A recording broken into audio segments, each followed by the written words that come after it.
Hey guys, Bowie here, and this is how to play Monkey King safe lane with Miracle and Midone. I'll start the video with one of the hardest Monkey King lanes I could find and talk about how it is to play Monkey King in a very hard game, and after that I'll give you guys some rules of thumb and details about how their playstyle actually shapes up. So if you're interested only in the rules of thumb, you can just skip it and go to what interests you. So what we're dealing with is real shit. Jungle Beastmaster in your team, enemy dual laning against you while you take a bunch of harass in your safe lane. This is any Monkey King's nightmare, but I'm here to show you how Miracle dealt with it. First of all, against roamers, you always want one salve, so going PMS tangos is not an option. And usually PMS tangos is what they almost always go for, and I will explain about it later. On top of that, there's the chance that kotl dual lanes with Legion. This is a pretty strong lane actually, and in a lane like this, the largest portion of harass is not physical damage, so you also shouldn't go with 2 slippers to finish PMS, because PMS is pretty much useless here. There's a lot of magic damage with overwhelming odds and illuminate. You just want a bunch of regen and stout to see if you can withstand whatever the enemy throws at you while getting experience. As soon as he reaches the lane, look at his HP. He took that damage to get a magic stick, a pretty good item as well. kotl most of the time will be illuminating from the fog, so he won't get charges, but there's not a single side shop item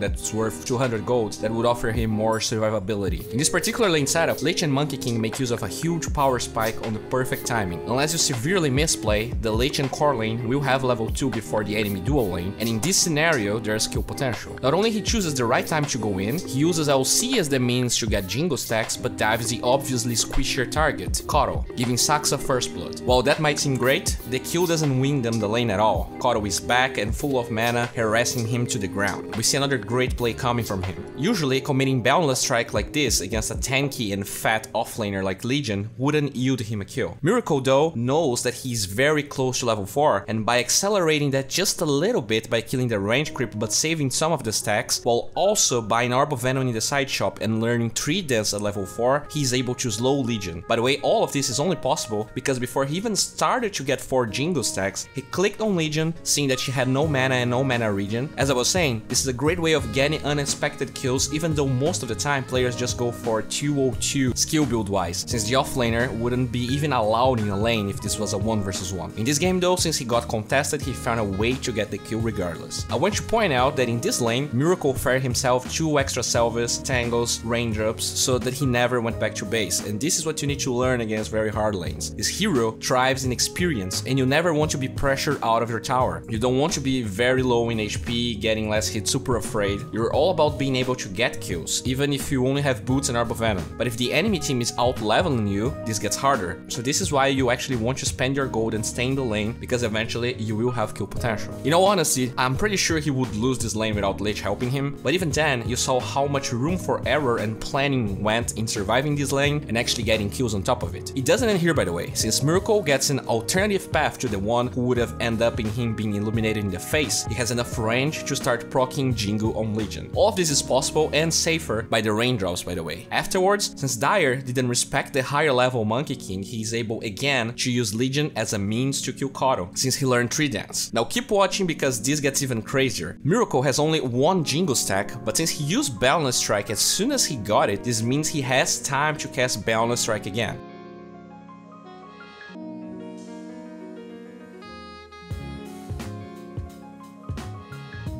So he holds into his tick charges or attacking and just gets the hell out of there. That could be a double kill honestly, but the fact that he got contested in lane and was able to get those kills while surviving Spirit Breaker reactions goes to show how good this hero can be, while also how technical and versatile Monkey King can be skill build wise. So let's talk about the rules of thumb now. There are 2 important aspects on Miracle's and Midone's Monkey King play that never changes. One is that he always starts with PMS instead of going for salve and 2 slippers.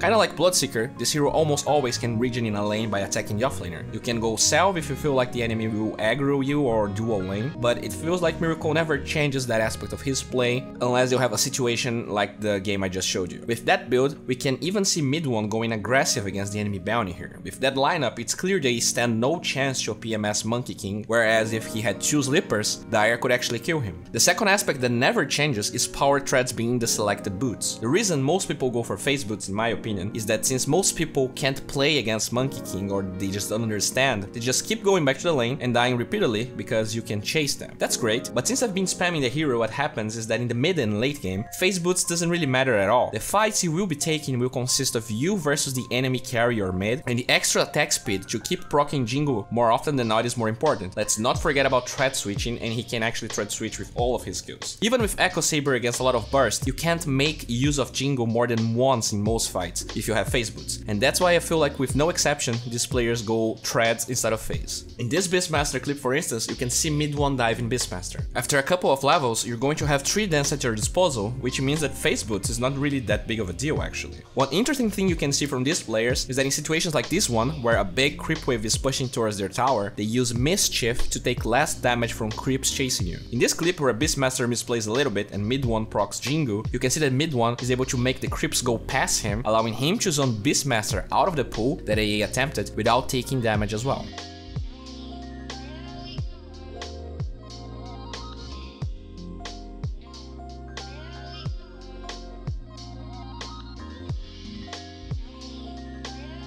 In regards of skill build, Jingu Mastery is always the first one, followed by Balance Strike. It's important to note that Monkey King at level 2 most of the time doesn't have kill potential as a solo hero. What gives him that kill potential besides the increase in damage from all of his skills is the bigger duration on Balance Strike. This is why at level 5, pretty much all the time you get level 3 Balance Strike instead of Jingu. The increase in damage from the passive is not that big, and as you can see in this clip, the increase in stun duration allows you to close the gap and keep hitting, or allows teammates to eventually assist you. In this rotation that Miracle goes for, you can see how easily he gets the Jingu stacks, eliminating Shadow Fiend instantly. With so much attack speed from threads and the attack speed talent, the one that these players more often than not also go for, you can always keep chasing people.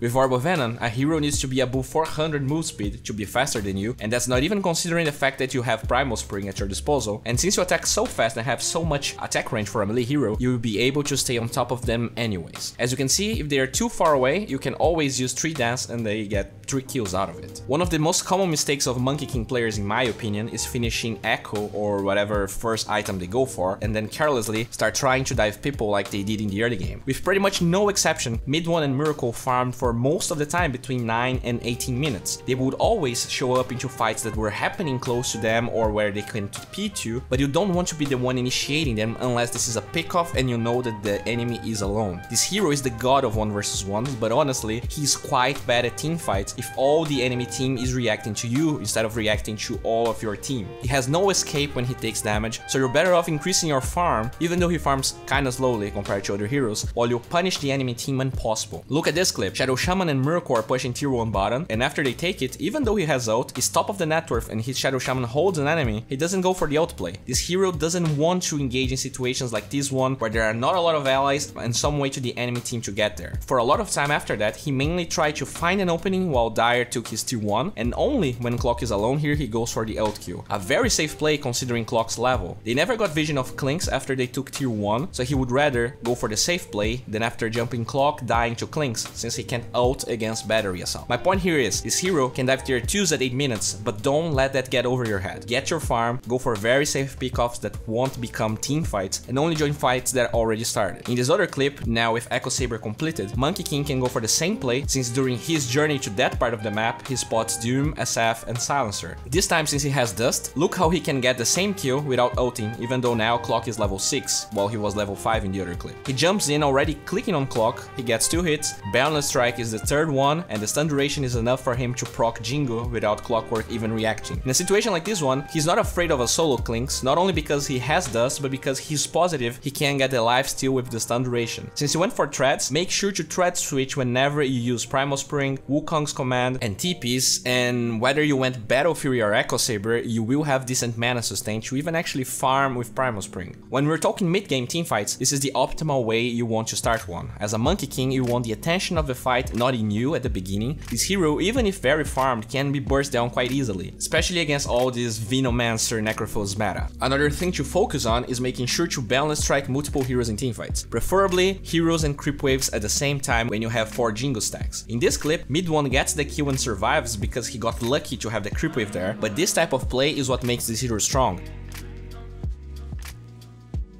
This hero is great at reacting to ganks and situations where people want to eliminate one target, like Phoenix Egg or the core Broodmother. They punish dives and people grouping in a target super hard, showing that Monkey King is not really all about damage, but it's also about the AoE control. Even if you farm your Battle Fury, even if you're super ahead, this hero can die and start feeling very, very bad. People are addicted to dealing huge crits. While the damage of this hero can be huge and very positive in winning teamfights, this 3-man 2-second stun just win them the game straight up. Yes, it dealt a lot of damage, but it was not insane, and you just need to remember that you're a carry that wins the lane 95% of the time, and you have a fissure-like stun. You don't need to kill everyone with that balance strike if you just show up in the fight and actually land a good one. Since I'm talking about balance strike, look where he clicks to perform it. The width of this spell is not big like Fissure, so instead of trying to click one hero, you have to click in the intermediary distance between all the targets, and he ends up hitting all 3. Item build-wise, we can see how versatile the hero is. He can build Battle Fury for heroes like PL, he can go Lincolns for heroes like Sven and Beastmaster in this game that are very annoying to deal with in the mid game, but at the same time in a game against Doom, Miracle doesn't go for Lincolns. As a Monkey King, you only really want Lincolns against spells that won't allow you to attack. He doesn't care about Doom all that much, unless the enemy has eggs or he's out of position. As I said, Monkey King, in a 5 versus 5 fight, if you're doomed, but all your teammates are there, you actually can win the team fight easily.